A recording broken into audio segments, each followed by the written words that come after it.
Hello, everyone. It's Bill at CollectFutbol. Tonight, welcome to CollectFutbol Live. This is episode 3. We're going to talk a little bit about cards from Spain, some vintage cards. We'll probably get up to like maybe the late 50s. I think my goal, I've just kind of been thinking about like how this is going to go, and I think my goal is on these episodes, I'm going to try to make them like 20 to 30 minutes max. Just kind of hit you with the bullet points, on the players maybe to look at, and kind of give you some examples that you might be able to pick up, and maybe some ways actually to even search the players. So I'm also having a little bit of issue with my webcam for when I'm trying to show the cards. Somebody actually mentioned this to me, and I was pretty much aware of it, but I've been struggling to get it to focus when I'm showing the cards live. So what I'm going to probably do is, at least for the time being, until I get a webcam that has autofocus, the ones I have are just inexpensive webcams, so they don't have the autofocus. So when I'm aimed at my desk, I think the desk is too close for the camera, and then it just, it doesn't focus on the cards. So once I get that, we'll go back to me doing live. But for now, I'm going to just do a screen share with some scans of cards, and I'll just talk about it that way. And, hopefully you get a little bit of information out of this. I think after this episode, my goal is to maybe on Sunday or Monday, I might record something just talking a little bit about the market again. Vintage is starting to really push higher and higher every time. Every time I buy something, the next time I look, it's a sizable amount higher, that next item. So there's more people getting into it right now. So anyway, I don't want to get off track more than I already have. So I'm going to do a screen share right now, and just be talking while you're looking at the scans. All right. So let's see here.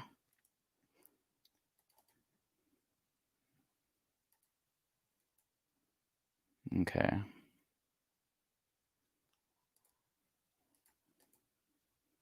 Okay, hopefully you can see this, because I can't see my screen when I'm looking at this. So here's some examples of some cards from I want to say this is like from 23 to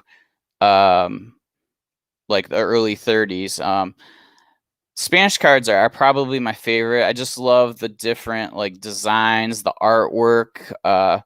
They all just kind of have their own character to them. A lot of the cards from the UK are just your basic tobacco cards. They're all the same size. They're all pretty similar in their designs. So like, I just love this. Just looking at this, there's 4 different types of cards that all have kind of their own, their own feel to them. So a few of the players that you're going to be looking at are, I'd say the most collected players they played for Barcelona in the 20s, and actually in the teens, and then in the 20s. And there's a goalkeeper, Ricardo Zamora. That's who you see in the top left and the top right, or I mean the bottom right. He was one of the probably 3 top goalkeepers, pre-war, but definitely the top in Spain. The bottom left is Josep or Jose Samitier. He also played for Barcelona, and then the other player is Paulino Alcantara. He's not on this one here, but we'll get to a card of his, I think. So anyway, just love these designs, and they're also I don't know. There's just so much character each one of them. They're reasonably hard to find, or certain issues are, but then other ones are pretty plentiful. A few of these are pretty difficult to find, especially in good condition. This bottom right one of Zamora, Those are really hard to find for some reason in decent condition. And actually, this one here of Cimetier, when you look at, like, there's actually a pretty big crease in one of the corners, but I mean, you can't see it really here. And this is actually a playing card, the top left Zamora. So here's the backs of the cards. Most of them actually came in like with chocolates. So you'll see a lot of like advertising stamps for chocolates. Like, for example, if you see over here in the top right, Fabrica de Chocolates, you know, and then whatever the company was that made the chocolate or sells it. So you see a lot of actually in the bottom right. That's the Zamora, the chocolates Piera y Brugueras, and actually this Bruguera you'll see throughout the years, even into the 50s. So I don't necessarily even know the translation, so that might be something on me. But a lot of these, the bottom left one, it looks like that they're advertising tobacco. So, but pretty cool cards. I mean, they're all, you know, different sizes. It's not just your standard, you know, tobacco size. A lot of these are a lot bigger, obviously, than the tobacco cards. Here's some of the, like, just the designs I really wanted to show that I just find them to be just so amazing. The top one is actually 1914, 1915. It's a chocolate issue also. That's actually the first set that I have come across of soccer cards in Spain. And they're not, you know, if you find them, they're not super expensive. I mean, it's not like you're paying hundreds on hundreds to buy them. That's actually the first Paulina Alcantara card is found in that set. So that is truly his rookie, I believe. And you know, this is actually a pretty decent shaped one. The middle one is actually whoop, I wish I could zoom. No, won't let me. That's Bernabeu. The stadium for Real Madrid is named after him, and so that's one of his early cards. And I just find this design to be so, you know, so amazing. It's just so colorful. It's got the action shot. It's got the, you know, the you know, solo photo, and I don't know. I mean, the condition on that one's actually phenomenal. These are cards that actually I'm sending in to get graded. So they look a little bit sharper than the ones that I showed in the first set. This bottom one is actually Eduardo P is the brand that of the cards. It's actually, they all have kind of a very similar tone and how they look. You know, a lot of it is they followed Barcelona. So you see a ton of Barcelona cards in that set, but then it's a pretty decent sized set. A lot of the these sets are between 20 and I want to say 40, but I think this Eduardo P is actually like an ongoing set over a course of 3 years. So here's the back of the cards. You know, a lot of these you'll see, it's actually reasonably common where, like, I don't know if this is a collector at some point in time, like, stamped their name on the back of the card. But there's actually cards I bought from different sellers and it has the same stamp on it. So either the person had a big collection and just wanted everybody to know that it was theirs at one time, or, you know, it's actually somebody that's a seller and that person, you know, that's just part of their advertising, I guess. So, pretty impressive. The backs are really clean. You know, they're very readable. So it's a good advertising billboard, and, you know, people, I'm sure, love to get these cards, you know, just because there's players.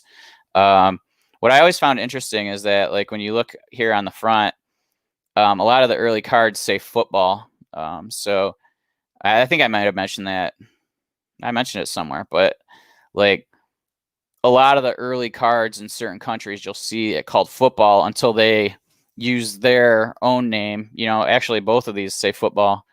So this is Alcantara. This is another card, you know, where it has the headshot and then also an action shot with it.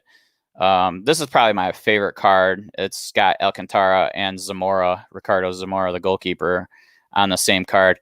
And interestingly, this set, that's I think the only card that actually has players on it. The rest are, I think it's like a rules of the game or something like that. So most of the cards are just talking about how to play the game and that sort of thing. But this is the card number 1 in that set, and it's just, I find it to just be such an incredibly, nice looking card. This was actually one of the first cards I ever got when I started collecting, vintage. And I probably paid a lot for it for the time. I think I paid like $60 or $70 for it, but I just thought it looked so nice that at some point, and it had 2 big names on it, that it has to at some point be worth something. So hopefully it will be at some point, but I don't know if that'll ever leave my collection. This is another one. I mean, it's like, this is all, it might be hard to see, but it's like gold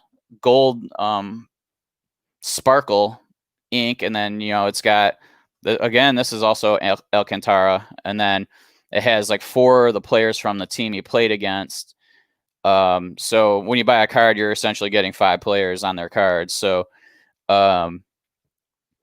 those are nice, and they're actually pretty inexpensive for how nice of a card they look. But so I would say, like, when you're looking back in the that 1915 to the 1930, like early 30s, it's those 3 from Barca, and then that Bernabeu, and and then there you start getting into the semi-stars. But those are the Hans Gamper. He was a coach. So he's a guy that a lot of people, there's not a lot of cards of him, and he's one of the early founders of I think he's part of Barcelona also. He was their coach during that time. But he was a big part of Barca. And so, I mean, there's some big names, especially with Barca and Real Madrid being, 2 of the huge clubs in the world. There's a lot of history here. And again, here's the back. More advertising, chocolates. But then you'll also find some of them where they don't have anything. So, like, it's interesting when you look at the graded cards, you'll see, like, they'll call it chocolate, like, for this. So it'll be Jose Planels. And then, but if there's also cards that don't have, it might have a different chocolate on there, or it might have a clothier, so it's like a different company. And when you look at the what do they call it, the flip, the top of the graded card, they always seem to use like just the company that's advertising, but that's not truly like what the card is. So a lot of times they're not using the correct thing to describe what the card is. So for example, those like let's see here, like this one, it's chocolates, and I don't even know how to pronounce it. It's Amatller. That's what I've seen some graded cards called, but that's a chocolate company. This one doesn't have anything on the back, so I'm not even sure how they're going to grade it and what they're going to call it. Maybe they still will call it that chocolate company just because they don't have enough knowledge to know what it's called. And to be honest with you, I'm not really sure what to call it. I'm sure if I do a little bit more research, I could find it. I just know it's 1914, 1915, Spanish, jugadores. So, but I don't know exactly what the title of the set is called. So then we can skip to like post like the war. Then you start getting into the 50s, and then the two biggest players to collect are Alfredo Di Stefano, which is he's one of the top 10 best players ever, like in most lists. He's originally from Argentina. A lot of players from South America ended up heading over to Italy and Spain. But Di Stefano is like one of the just all-time greats, and so his first cards in Spain were this in 1953, and there's 6 different 6 different cards that were made that year. Most of them, again, candies. There was a few sets. I'm not even really sure. It's also one of them is that Bruguera, just like one of the earlier ones that we saw. But a lot of people will consider these early ones like kind of his rookie cards. I mean, there are earlier cards made of him before he was in Spain. Some of them are contested as to whether they were actually made when some people believe. There's some discs called Monte Cudine from Argentina. They're just little round discs. You'll see some floating around if you look him up and maybe look at completed auctions, or you just look up Monte Cudine, Monte, and then the next word Cudine, and his name, and you look in Google Images, you can see them there. There's a few out there that have gotten graded, but from what I've understand from talking with some people, there's a lot of people questioning whether they're truly from the 40s.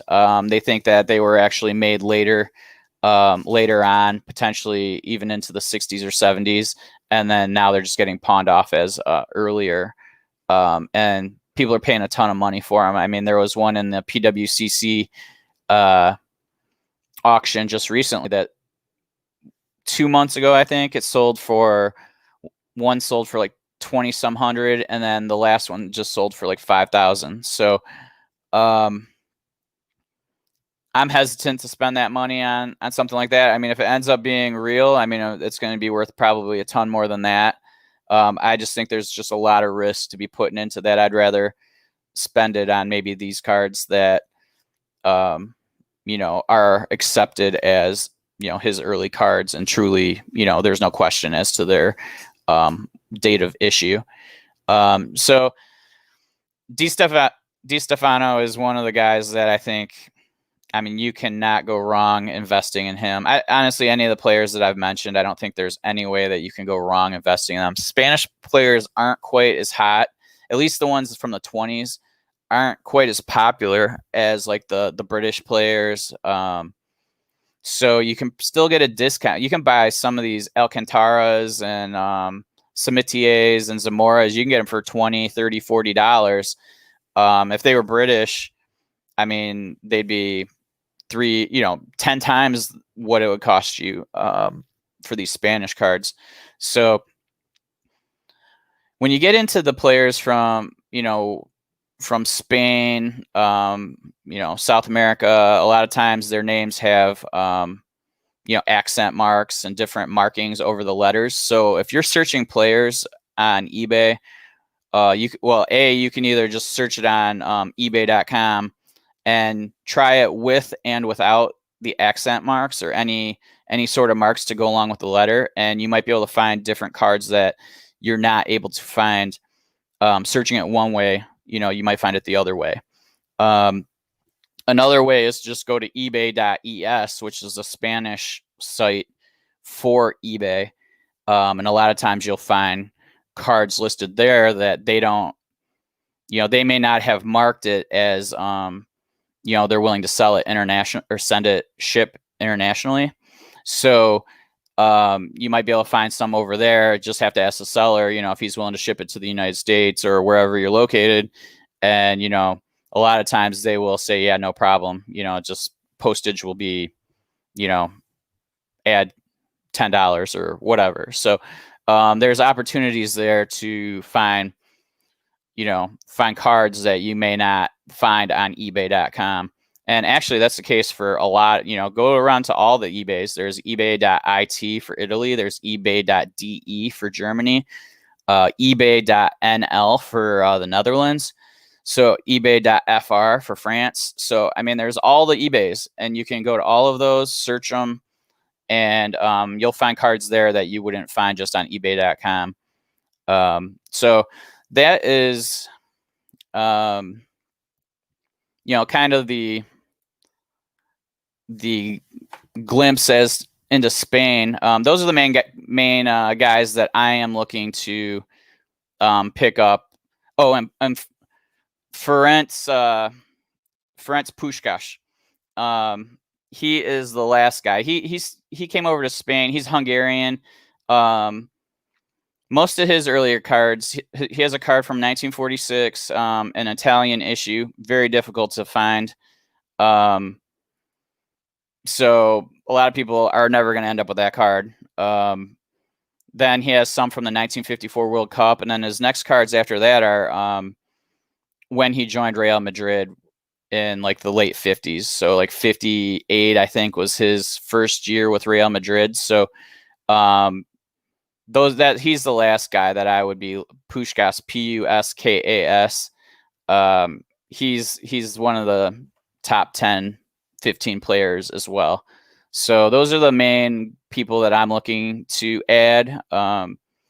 Alcantara, Zamora, Samitier, Di Stefano, and then Puskás. And you will absolutely not go wrong with those guys. And I mean, Di Stefano's cards are starting to go up. I've been buying a few here and there, and he's one of them that I truly notice the values going up every time I go to buy another one. It's just 10% higher than the last time. So that's that. There's a few things I just wanted to kind of let you know about. I do have my website, which is CollectFutbol.com. I have some cards listed there. I have them separated. You can either search just the whole catalog, or I have them separated by certain countries if you want to just look at cards from that country. I have my Discord, and actually I've been running a little bit of a special for people on my Discord, and you can find it right there in the description.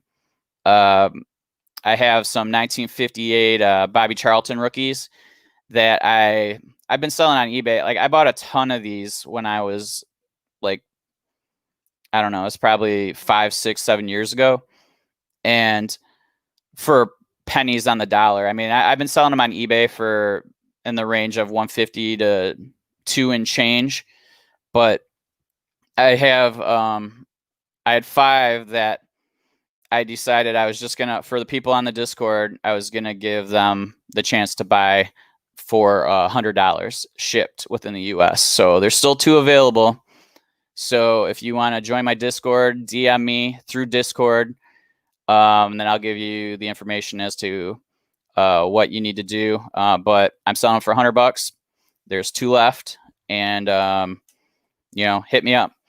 And also, you can use my username wherever there for Instagram, Twitter. And if you enjoyed watching this, I would truly appreciate you subscribing. Click the bell if you want alerts for when I do go live. I don't know how long I'm going to be doing this live. I might end up just recording and then submitting it to YouTube, but I mean, it depends on if I can get my webcam to actually properly record with proper focus in the future. If I can do that, then I'll do it live still, but I might end up having to kind of, I don't know, produce this a little bit better for until then. And so we're right in my window of where I wanted to be, between 20 and 30 minutes. If you want to shoot me any messages, you can DM me in pretty much any of those social medias. I'm always on my phone, so I'm more than happy to respond. And yeah, that's it. I really appreciate you coming on and watching this video. And I'll probably see you in a few days, and just to talk about the vintage market as a whole and not specific to a particular country. But speaking of countries, I think the next one I'm going to do is Italy. We'll talk about some of the issues there, some of the players to collect in vintage. And so that's it. Appreciate it. And I'll talk to you next time.